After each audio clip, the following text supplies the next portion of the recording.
Let's start at the very basics in terms of what is cannabis, and then defining some terms. So, cannabis is a plant category with about 500 chemical compounds, 100 different cannabinoids. And the two that we're going to talk about the most today are THC, or delta 9 THC to be more specific, which is the one that is most often what people are using to become intoxicated. So, it's the part that provides the euphoric effect to get high. And then also CBD, or cannabidiol, which is the one in terms of research, what we've found is a more aligned with possible therapeutic outcomes. Although even there's quite a bit of marketing spin in terms of what we know it's good for and what it's actually good for. Now, cannabis is actually a broad category that involves multiple types of plants. The way that we define them right now in terms of legality is marijuana is a cannabis plant that has high THC and low CBD, and hemp is one that has low THC and high CBD. The cutoff for how we classify one versus the other is at 0.3% THC. So if a cannabis plant is over 0.3 percent THC, that is a marijuana plant. If it's under 0.3% THC, it is a hemp plant.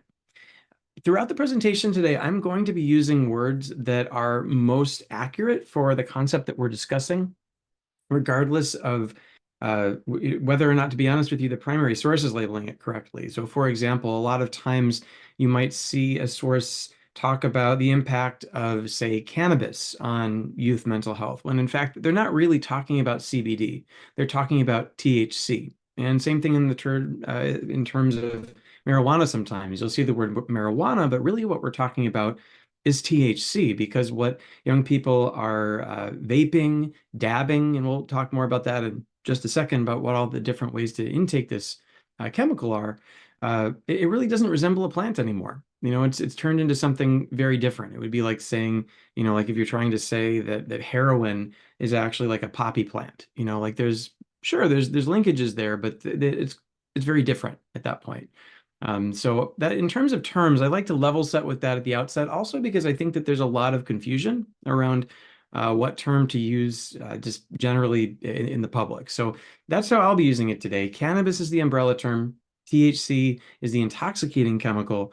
Marijuana is a plant with over 0.3% THC, and hemp is if it's under 0.3. And that'll all come back around a little bit later as well.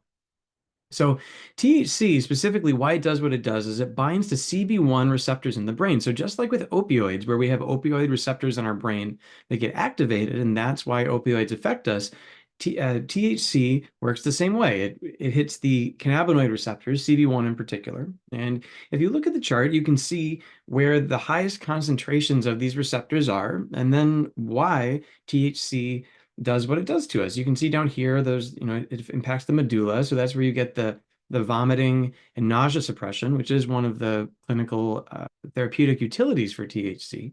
But then you have the impairment in terms of movement and motor function.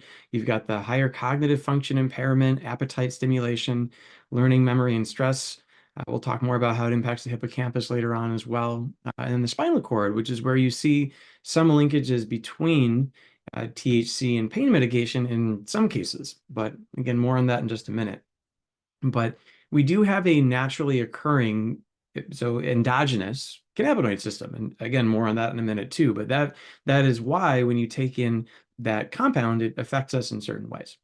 However, outside of the potential therapeutic uses, it is the most used recreational substance behind our two other legal drugs right now, alcohol and tobacco. And there's a lot of different ways that people take this in. You can smoke it in the traditional ways, so as a joint or a blunt, which is when you wrap it in tobacco paper. You can also smoke it through a bong, where the smoke is filtered up through water. And perhaps most problematically, honestly, you can vape it. And as we'll talk about as we go along today, the most harmful formulations of THC are the highest potency ones. And those are essentially what you're vaping or the concentrates that you used.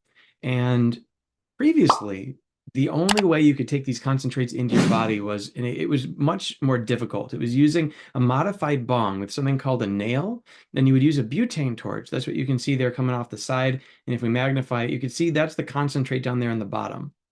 And so it took this whole apparatus. It was not easy to use, which it wasn't that people didn't use them or aren't still using them now. But when you contrast that with this, you can see, oh man, like it's a lot easier to do that, to just vape it. And so, and again, we'll talk more about the impact of THC, particularly on the developing brain, because that's honestly where the greatest potential for harm is.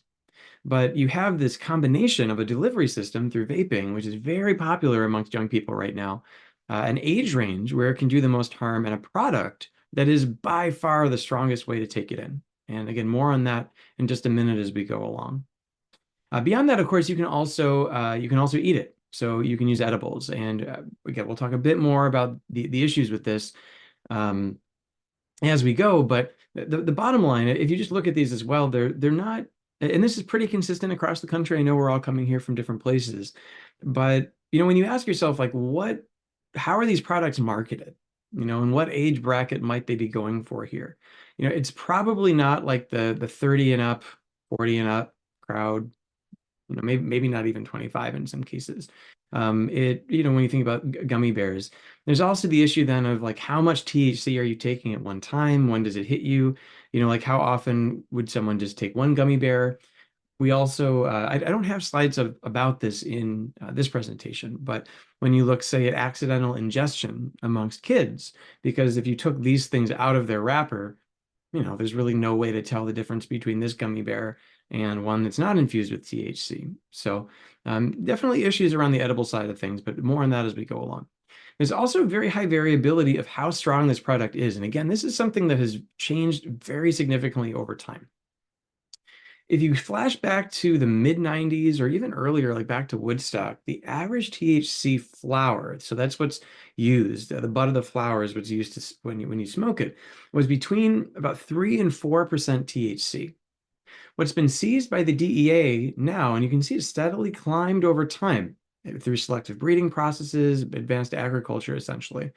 Now you're up to 15.3 in terms of what's being seized, but what's being sold is even stronger than that.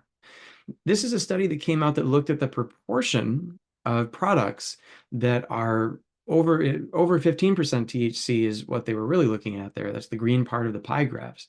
But even, every step in between, and you could see almost everything being sold right now is very considerably stronger than what we used to see, even as late as the mid 90s. Almost everything's over 15% THC.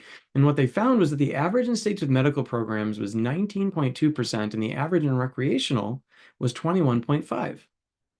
And so what that amounts to is, in a state right now with a recreational program, the average joint of today's marijuana is like smoking 6 or 7 joints at Woodstock at the same time, like putting them all in and lighting them up.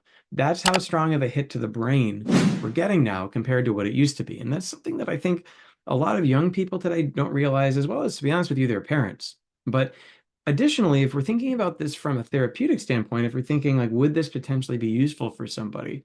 It's also very important to acknowledge that the dosages that people are getting are potentially very different even than what's been studied. Like when you look at studies around potential therapeutic utility, most of the time you're looking at, say, like 5 milligrams at a time, perhaps, like maybe 10. And although the amount of THC that you get from smoking varies depending on how you smoke, so how deep you pull it into the lungs, how long you hold it there, etc. On average, if someone were to smoke a joint, they'd get about 40 milligrams of THC, is what the studies are telling us from an average one today. So it's a lot more potent than it used to be. While we're on this slide, I also want to point out, although there's differences between these two numbers, right, between 19.2 and 21.5, that has to do with the types of products that are being sold. Not that there's any difference between medical marijuana and recreational marijuana. They are exactly the same thing, just like there's no difference between like medical Percocet and recreational Percocet. Like it's all the same product. Really, the only difference is how you can get it in states that don't have recreational programs, or in states that do, like mine, again, I'm in Illinois, it's just how much you pay in taxes. So if you get a medical card, you do not have to pay about, another good chunk of money on the top in terms of taxes to the state. But other than that, it is the exact same thing. So it is also THC is an addictive substance, and this is an area that it feels almost surreal still that I have to call out, talk about explicitly. But there's so much medical misinformation about this, where people feel like it's not physiologically addictive. It is. We have known that it is for decades. But what we know from recent studies, this is the one uh, that's oftentimes cited because it came out from Nora Volkow, the director of NIDA, that about 9% of users overall, more kids, 1 in 8 kids uses it, and a lot of daily users, 25 to 50% of daily users have a cannabis use disorder, which is of course in our DSM-5, as well as with a tolerance and withdrawal syndrome. Um, but it's actually, there was even a study that came out of Washington semi recently. I want to say maybe like 4 or 6 months ago, where so this was done by their public health department in the state of Washington. Again, shout out there to Mount Vernon, person here from Mount Vernon. 20% of people who endorsed using cannabis said that they felt that they were dependent on it. So it really is it's definitely an addictive substance. You know exactly how addictive, up for interpretation, but you hear denials of this everywhere from the halls of high school to the halls of Congress. And for whatever reason, even though this is not most people, right? 1 out of 10 people is not most people.